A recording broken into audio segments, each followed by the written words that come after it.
How many of y'all feel like y'all's curfew is like something a middle school student would have? No one? Any show of hands? Okay, I guess it's just me then. Well, if many of y'all are too scared to speak up, let me give you some information that could possibly persuade your parents to let you have a bit more freedom. Also, if there are any parents out there, please consider taking the time to hear me out. Who knows, maybe your child at home wants the same things many of us teenagers want. I believe that having a one-on-one discussion as a family about setting a curfew is the right way to go. Barbara Meltz states that what protects teens from these and other potentially dangerous activities is not the rules and punishments, but the conversations and relationships.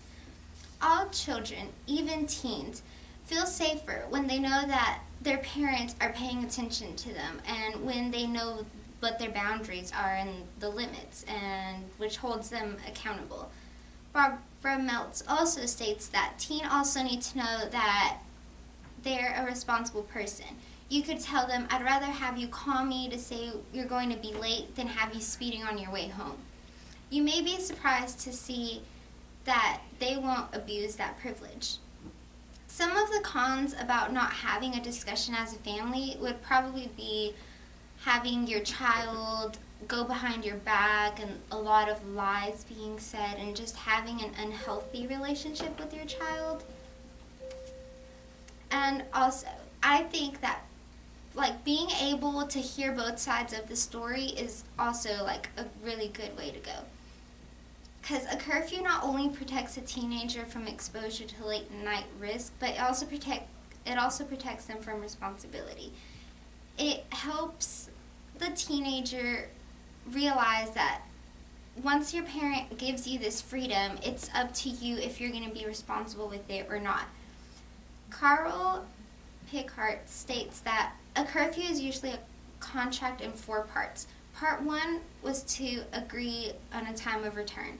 Part 2 is usually information parents need to know. For example, where they're going or where they're going to travel and how late. Part 3 is great communication. Like, you will answer your cell phone promptly should we find it necessary to call or text.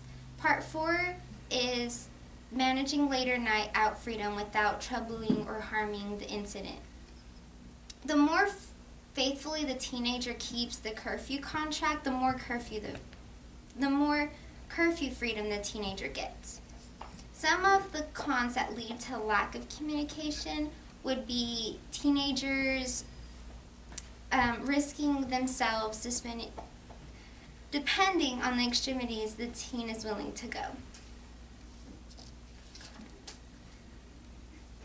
Now, once it's all planned out, everybody is stress-free. The parents can go to bed, watch TV, or even enjoy a nice night out without their child.